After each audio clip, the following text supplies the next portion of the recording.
Sis dan Bro, Selasa 12 Mei 1998 atau 25 tahun lalu adalah hari yang muram dalam sejarah Indonesia. Hari itu, 4 orang mahasiswa tewas dalam sebuah aksi damai menuntut turunnya Presiden Soeharto. Keempat mahasiswa itu adalah Elang Mulia Lesmana, Heri Hertanto, Hafidin Royan, dan Hendriawansi. Saya ada di lokasi kejadian melihat dari dekat tragedi itu. Para korban adalah teman-teman satu alma mater dengan saya. Hingga hari ini, 25 tahun sudah berlalu. Pelaku penembakan itu belum juga terungkap. Upaya Komnas HAM mengungkap kasus itu belum juga berhasil. Padahal, pada tahun 2001, Komnas HAM sampai harus membentuk komisi penyelidikan pelanggaran HAM yang khusus untuk menyelidiki peristiwa itu. Komisi itu sebenarnya telah berhasil mengumpulkan bukti bahwa telah terjadi pelanggaran HAM berat pada peristiwa itu. Tapi, saat berkas penyelidikan itu diajukan ke Kejaksaan Agung, berkas itu selalu ditolak dengan berbagai alasan. 3 kali diajukan ke Kejaksaan Agung, 3 kali juga Kejaksaan Agung menolaknya. Demonstrasi mahasiswa tahun 1998 dipicu oleh krisis moneter, harga 9 bahan pokok yang melambung tinggi, dan nilai tukar rupiah yang anjlok. Sidang umum MPR DPR tahun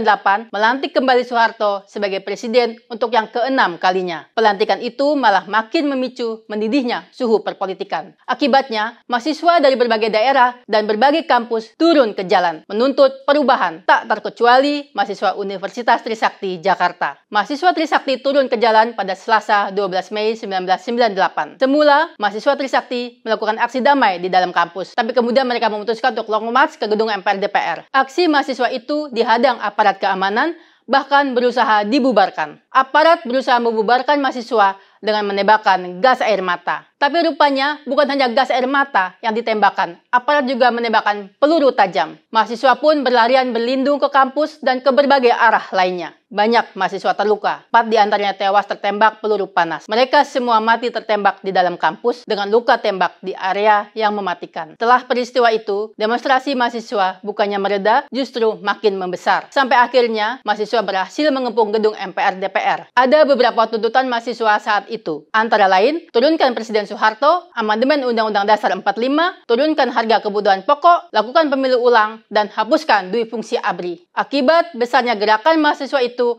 akhirnya Presiden Soeharto pun mengundurkan diri. Sejak itu, reformasi bergulir dan telah banyak menghasilkan perubahan. Undang-Undang Dasar 45 pun berhasil diamandemen. Hasilnya, saat ini kita merasakan kebebasan di berbagai sektor. 4 mahasiswa itu telah menjadi martir dan pahlawan bagi demokrasi kita. Demokrasi hari ini adalah buah perjuangan mahasiswa 24 tahun lalu. Kebebasan berbicara dan berkumpul adalah buah perjuangan yang diawali jatuhnya korban tragedi Trisakti. Indonesia tidak boleh lagi kembali ke masa kelam. Mari kita kenang mereka dengan memanfaatkan kebebasan yang kita peroleh dengan sebaik-baiknya. Demi kemajuan Indonesia, salam solidaritas.